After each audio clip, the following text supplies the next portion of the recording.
नमस्कार साथियों, प्यारे भाइयों बहनों, आप सभी का स्वागत है आपके अपने प्यारे सा YouTube channel chemistry पनपूर्ण।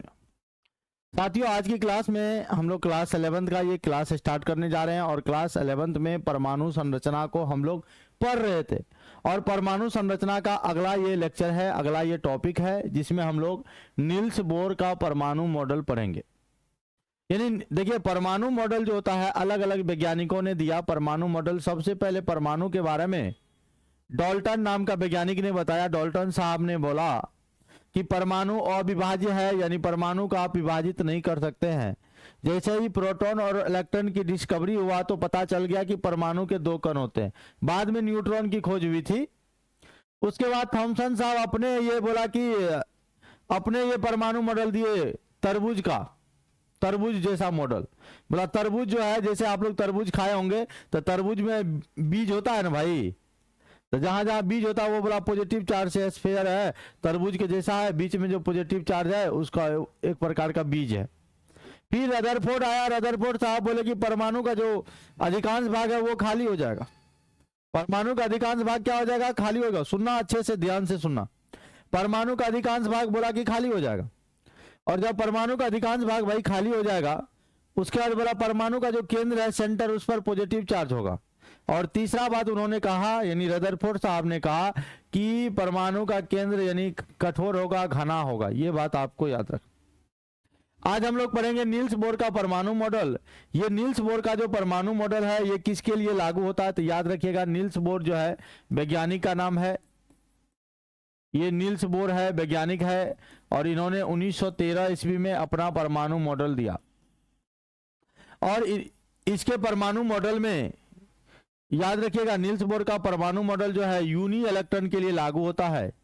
Uni electron, uni electron उसको कहेंगे, यूनी इलेक्ट्रॉन, यूनी इलेक्ट्रॉन के लिए ये लागू होता है, के लिए वैलिड है, लागू होता है। अब ये यूनी इलेक्ट्रॉन क्या होता है भाई साहब?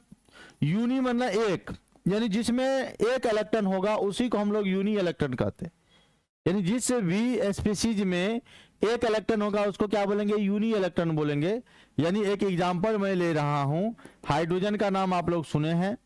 अब ये हाइड्रोजन है, परमाणु संख्या एक होगा, प्रोटॉन भी एक होगा और इलेक्ट्रॉन भी एक होगा। तो ये परमाणु संख्या, प्रोटॉन की संख्या और इलेक्ट्रॉन की संख्या तीनों बराबर है। अब यह He+ है। आप ये बात याद रखना, अगर प्लस चार्ज आए किसी भी परमाणु पर तो समझ लेना इलेक्ट्रॉन को क्या किया? त्याग किया है, लॉस किया।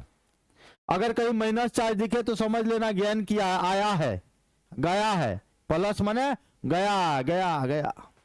तो यहां पर जो हम लोग परमाणु संख्या, तो इसका 2 ही होगा, प्रोटॉन भी 2 होगा, इलेक्ट्रॉन लेकिन 2 नहीं होगा, 2 में से 1 चला जाएगा, कितना बचेगा? 1। अब आप यहां मान लो हम Li2+ ले लिए, यहां परमाणु संख्या 3 होगा, प्रोटॉन भी आपका 3 होगा, लेकिन साथियों इलेक्ट्रॉन 3 नहीं होगा, 3 में से 2 चला जाएगा, 3 में से 2 चला गया, बचेगा कितना? 1। तो यानी ये हाइड्रोजन परमाणु है और इसमें एक इलेक्ट्रॉन है, इन सभी में भी एक इलेक्ट्रॉन है। तो ये हाइड्रोजन परमाणु है और ये हाइड्रोजन जैसे परमाणु है, यानी इन सब के लिए लागू होता है। समझ रहे हैं? कोनो दिक्कत नहीं है। तो याद रखिएगा, नील्स बोर का जो परमाणु मॉडल है किसके लिए लागू होगा? तो यूनी इलेक्ट्रॉन के लिए लागू होगा। किसके लिए? Uni electron, uni, uni, uni. अब हम ऐसा भी कह सकते हैं, हाइड्रोजन परमाणु और हाइड्रोजन जैसे परमाणु, ये सब हाइड्रोजन के जैसा है। हाइड्रोजन तो नहीं है लेकिन हाइड्रोजन जैसा है, यानी हाइड्रोजन जैसे परमाणु के लिए, परमाणु के लिए लागू होता है, लागू होता है। ठीक है। और ये याद रखिएगा, नील्स बोर का जो परमाणु मॉडल है मैक्स प्लांक के क्वांटम सिद्धांत पर आधारित है। नील्स बोर का जो परमाणु, फिर बाद में कथन पढ़ेंगे, पहले क्वांटम सिद्धांत पढ़ लेंगे, उसके बाद हम लोग इसके स्टेटमेंट, कथन को पढ़ेंगे। ये लेक्चर थोड़ा सा बड़ा होगा इसलिए घबराइएगा नहीं, एकदम बड़ा प्यार से पढ़िएगा, धीरे धीरे करके पढ़िएगा। हाँ, और समझ में नहीं आएगा तो बोलिएगा, तो बोलेंगे इसका परमाणु इसका परमाणु मॉडल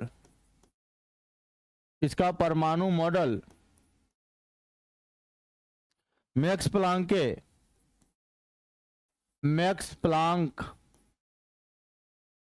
के क्वांटम सिद्धांत पर आधारित है। क्वांटम सिद्धांत पर आधारित है,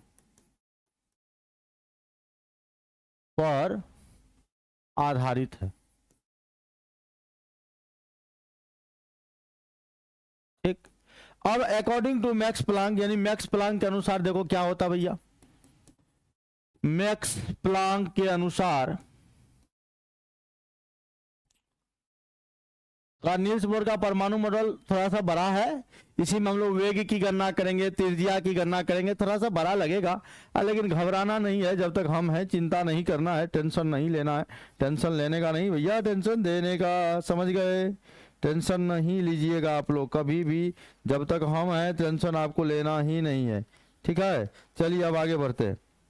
अरे तो ये जो नील्स बोर का जो परमाणु मॉडल है, याद रखिएगा मैक्स प्लांक के क्वांटम सिद्धांत पर आधारित है। अगर कोई पूछेगा मैक्स प्लांक के अनुसार बताइए क्या होगा, यानी मैक्स प्लांक ने क्या कहा, तो ये हमारा सन है, सूर्य है, मान लेते हैं इसको हमारा क्या, सूर्य। और ये सन हमारी प्लाज्मा अवस्था में होती है। कौन अवस्था में? प्लाज्मा में। ये हमारा सन है, सन माने सूर्य।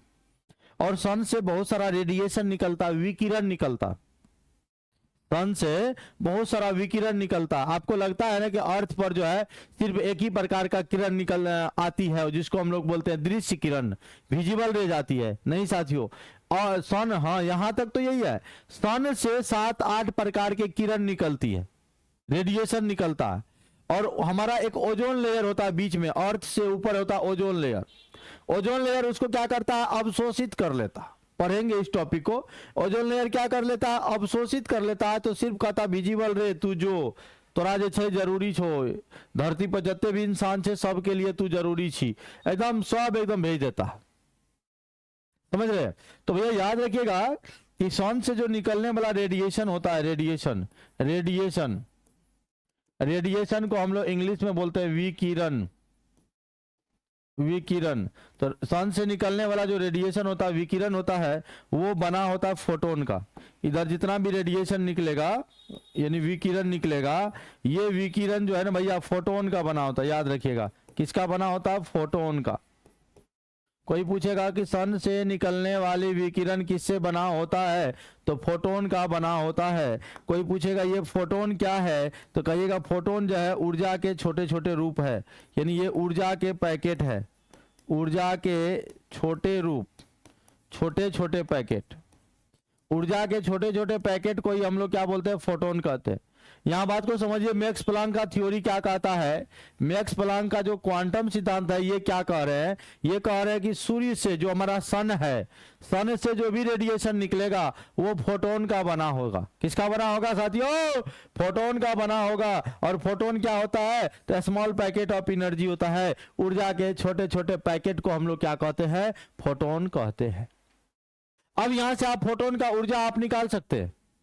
क्या निकाल सकते हैं, फोटोन की ऊर्जा। ध्यान दीजिएगा, एक फोटोन की ऊर्जा अगर आप यहां से निकालना चाहेंगे, एक फोटोन की ऊर्जा यानी energy of one photon, energy of one photon, तो भैया ई, एनर्जी को हम लोग ई लिखेंगे। ई जो है समानुपाती होता है न्यू यानी आवृत्ति का। इसको पढ़ेंगे न्यू, न्यू को हम लोग क्या बोलते हैं, आवृत्ति। आवृत्ति को इंग्लिश में बोलते हैं फ्रीक्वेंसी, फ्रीक्वेंसी आवृत्ति का। तो ई समानुपाती क्या हो जाएगा, न्यू का। और ये समानुपाती का चिन्ह हटाएंगे तो एक कांस्टेंट आएगा।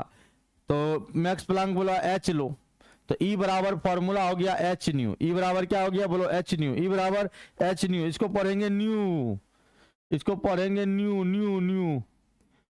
तो ई बराबर क्या हो गया, फॉर्मूला ई बराबर एच न्यू। अरे यार, ई बराबर एच न्यू, ई बराबर एच न्यू, ई बराबर एच न्यू। जहां ई तो आप जान रहे हैं ई ऊर्जा है, ये भी जान रहे हैं न्यू जो है ये न्यू, न्यू आवृत्ति है यानी फ्रीक्वेंसी है। और एच को कहते हैं प्लांक स्थिरांक, प्लांक कांस्टेंट। क्या बोलते हैं, प्लांक स्थिरांक कहते हैं, प्लांक कांस्टेंट है, मैक्स प्लांक का ये कांस्टेंट है। आप इस बातों को एकदम बड़ा याद रखिएगा, मैक्स प्लांक का ये थ्योरी हम लोग पढ़ रहे हैं। देखिए अब, और इसका वैल्यू जो होता है, इसका वैल्यू होता है 6.625 इंटू 10⁻⁻34, 34 है जूल सेकेंड। बोलो तो एच का मान कितना होता है? 6.625 गुना 10⁻⁻34 जूल सेकेंड। यहां तक बात को फिर से समझिए। मैक्स प्लांक के अनुसार जो भी सन है, सन से जो भी रेडिएशन निकलता है, विकिरण निकलता है, वो फोटोन का बना होता है। और फोटोन की ऊर्जा जो है, ऊर्जा और आवृत्ति में क्या होता है? सीधा संबंध होता है, सीधा समानुपाती का संबंध होता है। और सीधा समानुपाती का चिन्ह हटाएंगे, एक कांस्टेंट ले आए तो ई बराबर हो गया एच न्यू। ई बराबर क्या हो गया? H new. और ई ऊर्जा है फोटोन का, एच को कहते हैं प्लांक स्थिरांक, न्यू है आपकी आवृत्ति। और एच का मान होता है 6.625 गुना 10⁻⁻34 जूल सेकेंड। बोलो कितना होता है? 6.625 गुना 10⁻⁻34 जूल सेकेंड। क्लियर है? अब आगे बढ़ते हैं साथियों। आगे हम लोग देखिए क्या पढ़ेंगे। हम लोग जानते हैं चूंकि ये जो न्यू आवृत्ति बराबर होता है, आवृत्ति बराबर होता है प्रकाश की चाल, जो भी रेडिएशन होगा प्रकाश की चाल, अब बटा हो जाता है तरंग दैर्घ्य। क्या हो जाता है? तरंग दैर्घ्य। ध्यान दीजिएगा। तो देखो आवृत्ति को हम लोग क्या लिखेंगे? न्यू। प्रकाश की चाल को लिखेंगे सी, तरंग दैर्घ्य को लिखते हैं लैम्डा। तो न्यू बराबर फॉर्मूला हो जाता है सी बाय लैम्डा। न्यू बराबर क्या हो जाता है? सी बाय लैम्डा। न्यू बराबर बोलो सी बाय लैम्डा, न्यू बराबर सी बाय लैम्डा, न्यू बराबर सी बाय लैम्डा, न्यू बराबर सी बाय लैम्डा। अब यहां पर क्या करेंगे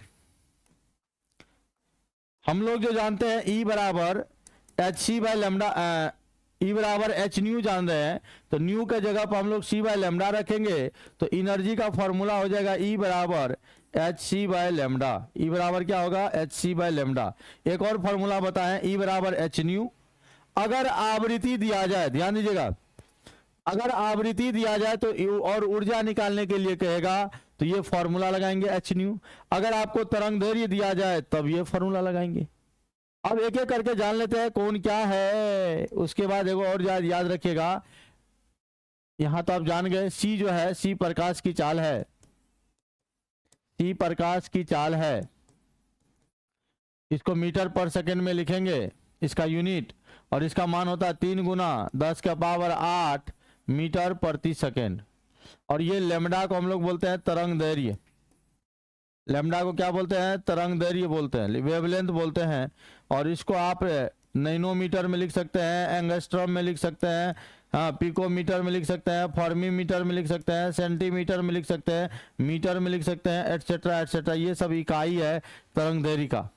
और ये जो आवृत्ति है, आवृत्ति है, ध्यान दीजिएगा, आवृत्ति की इकाई आप प्रति सेकंड लिख सकते हैं, यानी सेकंड के पावर -1, या इसी को आप हर्ट्ज, HZ, हर्ट्ज और तो ऊपर जो हर्ट्ज लिख सकते हैं। समझ रहे हैं?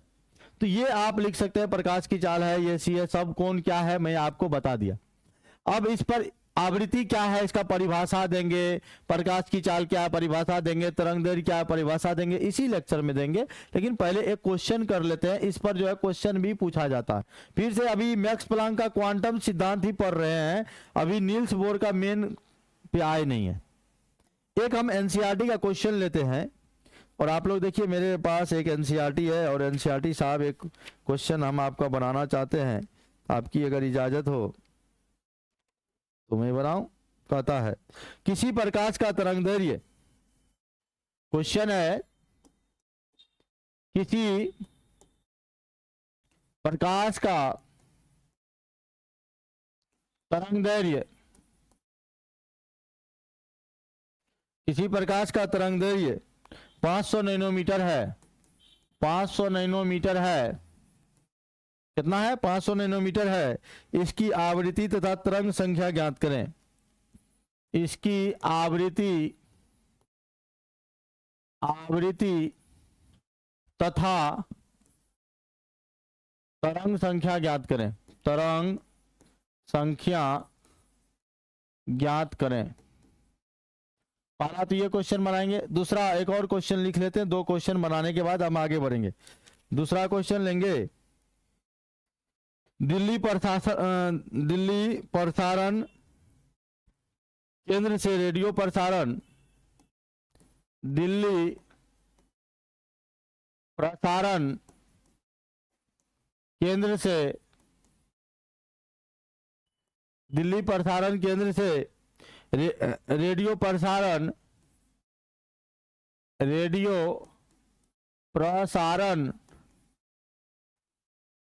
980 किलो हर्ट्ज आवृत्ति पर किया गया। आवृत्ति पर आप लोग भी लिख सकते हैं, क्वेश्चन सुन सुन के किया गया, समझ रहे हैं। तो कहता है कि तरंग दैर्घ्य क्या होगा, तो तरंग दैर्घ्य क्या होगा, तरंग दैर्घ्य क्या होगा। ठीक है भैया, ये देखिए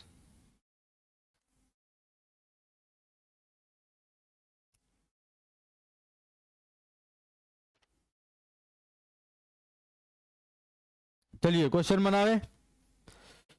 पहला क्वेश्चन आपका ये है, कोई प्रकाश है, कोई लाइट है, कोई प्रकाश है और इसका तरंग दैर्घ्य यानी लैम्डा, तरंग दैर्घ्य को आप किससे लिखेंगे, लैम्डा से। कोई प्रकाश है, उसका तरंग दैर्घ्य यानी लैम्डा का मान जो दिया गया है, मैं उसको पहले लिखते चले जाता हूं सॉल्यूशन करके। यानी हमारा जो है ये लैम्डा का मान दिया हुआ है, लैम्डा बराबर है 580 नैनोमीटर। देखो भैया, कुछ यूनिट को एक दूसरे से कन्वर्ट करने के लिए आपको आना चाहिए। जैसे यहां मैं लिख रहा हूं 1 माइक्रोमीटर, इसको पढ़ेंगे माइक्रोमीटर बराबर 10 के पावर -6 मीटर। एक होता है नैनोमीटर, 1 नैनोमीटर बराबर 10 के पावर -9 मीटर। एक एंगस्ट्रम, इसको ए पर 0 को पढ़ते हैं एंगस्ट्रम, 1 एंगस्ट्रम बराबर होता है 10 के पावर -10 मीटर। और होता है 1 पिकोमीटर, 1 पिकोमीटर इक्वल टू होता है 10 टू द पावर -12 मीटर। और होता है 1 फर्मी मीटर बराबर होता है 10 के पावर -15 मीटर। इनको आप बड़ा एकदम अच्छे से याद रखिएगा। अब यहाँ पर 580 नैनोमीटर है, हम लोग क्या करेंगे, इसको पहले मीटर में बदल लेंगे, यानी 580 करेंगे, गुना करेंगे 1 नैनोमीटर, लिख सकते हैं 1 nm, 580 गुना 1 nm। अब देखो भैया, इसको लिखेंगे 580 गुना 1 नैनोमीटर के जगह क्या लिखेंगे, 10 के पावर -9 मीटर। मीटर में आ गया। अब क्वेश्चन कर रहा है किसी प्रकाश का तरंग दैर्घ्य यानी लैम्डा दिया हुआ, लैम्डा का हम लोग काम तमाम कर लिए। उसके बाद कहता है इसकी आवृत्ति तथा तरंग संख्या ज्ञात करें। आवृत्ति को हम लोग बोलते हैं न्यू, आवृत्ति को क्या बोलते हैं, न्यू। न्यू बराबर हम लोग जानते हैं सी बटे लैम्डा, ध्यान दीजिए, न्यू बराबर क्या जानते हैं, सी बटे लैम्डा, न्यू बराबर सी बटे लैम्डा, न्यू बराबर सी बटे लैम्डा। तो हम लोग यहाँ पर लगाएंगे सी का मान, सी का मान कितना होता है, 3 गुना 10 के पावर 8 मीटर पर सेकेंड बटे लैम्डा का मान कितना भैया बोलो, लैम्डा बराबर यही 580 गुना 10 के पावर -9 मीटर। अब यहाँ देखो जो कटने वाला था कटा देंगे, मीटर मीटर भैया कैंसिल हो गया। अब बराबर करेंगे 3 बटे लिखेंगे 580, ठीक है, अब गुना लिख देंगे 10 के पावर 8 है, अब भागा में पावर घट जाता है 8 -9 हो जाएगा, इतना पर सेकेंड हो जाएगा। अब देखो भैया इसको लिख दिए 3 बटे 580 गुना 10 के पावर देखो 8, अब माइनस माइनस हो जाएगा +9 पर सेकेंड, यानी हो जाएगा 3 बटे 580 गुना 10 के पावर हो गया 17 प्रति सेकेंड, या इसी को हर्ट्ज भी लिख सकते। अब देखो 10 के पावर 17 है, यानी 10 पर 17 जीरो है, 3 जीरो पैंचा ले लिए कैलकुलेशन के लिए, हम इसको बोल लिए 3 गुना 10 के पावर 3 पैंचा ले लिए, समझ रहे हैं, और बटा लिख दिए 580 रहने दिए, गुना 10 के पावर हो गया 14 हर्ट्ज लिख दिए। अब देखो 3 पर 3 गुना 1000 करेंगे 3000 होगा, 3000 बटे हो जाएगा 580 गुना 10 के पावर 14 हो जाएगा हर्ट्ज। 1 0 कट जाएगा, 58 यानी 300 बटे 58, तो 5 × 5 = 25, 5 बार में 5.17, 5.17 गुना 10 के पावर हो जाएगा 14 हर्ट्ज। यही आपका आंसर होगा लैम्डा। हम लोग कुछ नहीं किए, बस कैलकुलेट किए, कैलकुलेशन किए। आप लोग कैलकुलेशन से डरिएगा नहीं, ओ चलो यार क्या कैलकुलेशन बता रहे हैं सर। भैया खामोशी, मेहनत इतनी खामोशी से करो कि सफलता आपकी स्वर मचा दे, इसलिए खामोशी से आपको मेहनत करना होगा। ये ना लगा करके हाँ हम ऑनलाइन पढ़े चाहिए, प्रदीप सर से पढ़ते हैं, तो भैया ये सब से नहीं होगा काम। आपको खामोशी से एकदम मेहनत करना होगा। हम लोग कुछ नहीं किए, न्यूमेरिकल बन गया। क्या लेमडा दिया हुआ था, न्यू बराबर सी बाय लेमडा जानते हैं। लेमडा को पहले नैनोमीटर को मीटर में बदल लिए, है ना, बदल लिए। उसके बाद सी बाय लेमडा होता है, सी का मान रख दिए, लेमडा का मान रख दिए। आपको एकदम एकदम देख रहे हो, स्टेप बाय स्टेप कैलकुलेशन किया, हमको आंसर मिल गया। ठीक है, इसी क्वेश्चन में एक और कहता है कि तरंग संख्या क्या होगा। तरंग संख्या के बारे में हम आपको बताते हैं। तरंग संख्या यानी भी बार बराबर होता है 1/λ। भी बार बराबर कितना, 1/λ। यही है तरंग संख्या। तरंग संख्या जिसको आप बोलते हैं वेव नंबर, वेव नंबर यानी तरंग संख्या। तो बोलो भी बार बराबर हो जाएगा 1/λ का मान कितना, 580 गुना 10 के पावर -9 मीटर। अब ये हो जाएगा 1/580 गुना 10 के पावर 9 ऊपर जाएगा प्रति मीटर। यानी हम इसको लिख सकते हैं, इसके यहाँ पर ले लिए 3 जीरो, यानी 1000 अब बटे 580 रहने दिए गुना 10 के पावर हो गया 6 प्रति मीटर। 1 जीरो कट गया, यानी 100/2 यानी 1.76 गुना 10 के पावर हो जाएगा 6 पर मीटर। यही आपका आंसर होगा। कुछ नहीं किया, बस सिंपल सिंपल सा बात जो जो दिया गया स्टेप बाय स्टेप करते गए, मिल गया आंसर। आगे बढ़े, अगले क्वेश्चन की ओर चले। अगला क्वेश्चन की ओर बढ़ते हैं भाई साहब। क्वेश्चन को पहले पढ़ा जाए, उसके बाद हम लोग आगे बढ़ेंगे। क्वेश्चन कहता है दिल्ली प्रसारण केंद्र, यानी कोई दिल्ली से कोई प्रसारण केंद्र, जहां दिल्ली है वहां प्रसारण केंद्र है, जहां से आप लोग एफएम रेडियो, भुरुकवा एफएम वगैरह सब देखते हैं। सब अलग अलग फ्रीक्वेंसी से चलता है, सब अलग अलग जो है मेगा हर्ट्ज बोलते होंगे आप लोग। जब भुरुकवा एफएम जो धरता होगा, या एफएम रेनबो या पूर्णिया स्टेशन धरता है, रेडियो पहले के जमाने में जो चलता था, तो अब तो मोबाइल का जमाना है, तो अब रेडियो के सुनता है भाई की। तो दिल्ली का कोई प्रसारण केंद्र है, उससे रेडियो प्रसारण हो रहा है, और 980 किलो हर्ट्ज जो है, देखो कितना आवृत्ति, यानी न्यू सॉल्यूशन करेंगे, हल करेंगे भैया। क्या न्यू बराबर आपको दिया हुआ है 980 किलो हर्ट्ज। तो भैया 1 किलो बराबर होता है 10 के पावर 3, यानी 1000 से इसको गुना कर दीजिए तो ये हर्ट्ज में आ जाएगा। तो 980 गुना 10 के पावर हो गया 3 हर्ट्ज, यहां से किलो वर्ड हट गया।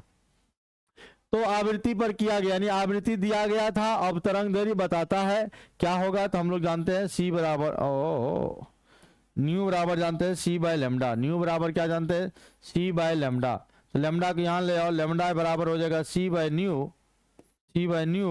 तो सी का मान दिल छे हो 3 गुना 10 के पावर 8 मीटर पर सेकेंड बटे 980 गुना 10 के पावर 3 हर्ट्ज को पर सेकेंड लिख दिए। कोई दिक्कत? अब वो क्या क्या कटेगा काट दो, क्या क्या कटेगा काट दो, क्या क्या कटेगा काट दो, पर सेकेंड कट जाएगा है। उसके बाद देखो भैया लिख देंगे 3/980 गुना 10 के पावर, देखो 8 में से 5 जाएगा, क्योंकि 10 के पावर 8 है, 10 के पावर 3 है, भागा में पावर घटता है, आधार सेम रहेगा तो भागा में पावर घट जाएगा इतना मीटर, यानी होगा 3/980। यहाँ लिखेंगे, यहाँ बराबर करके 3/980 गुना 10 के पावर 5 मीटर। 10 के पावर 5 से यहाँ ले लो, 1 2 3 3 जीरो ले लिए, 980 रहने दिए, गुना 10 के पावर कर दिए कितना 2 मीटर। ये कट गया, इसको काट दीजिए 49, इसको काट दीजिए 150। नहीं अब देखो कुछ कटेगा भैया, क्या 49 नहीं कटेगा, 50 नहीं कटेगा, 150 बटे हो जाएगा कितना 49 दशमलव में होगा 50 दिया 3.06 गुना 10 के पावर हो जाएगा 2 मीटर। 10 के पावर ये दशमलव उड़ा दो, नीचे में 100 कर दो, ये कट जाएगा, आंसर हुआ 306 मीटर। कितना मीटर? 306 मीटर।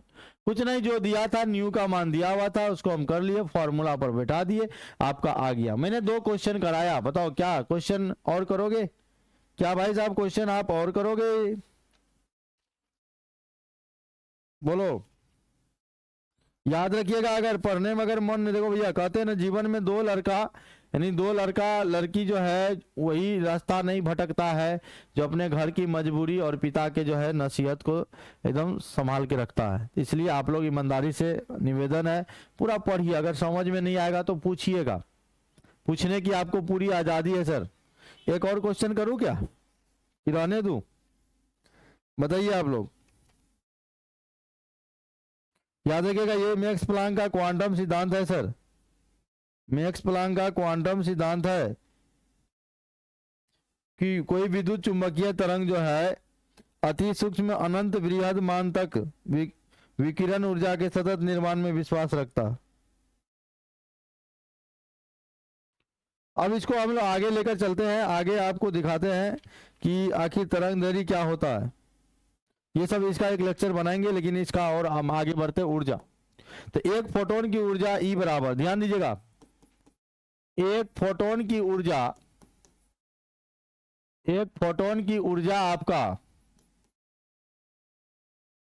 निकाले थे हम लोग ई बराबर एच न्यू।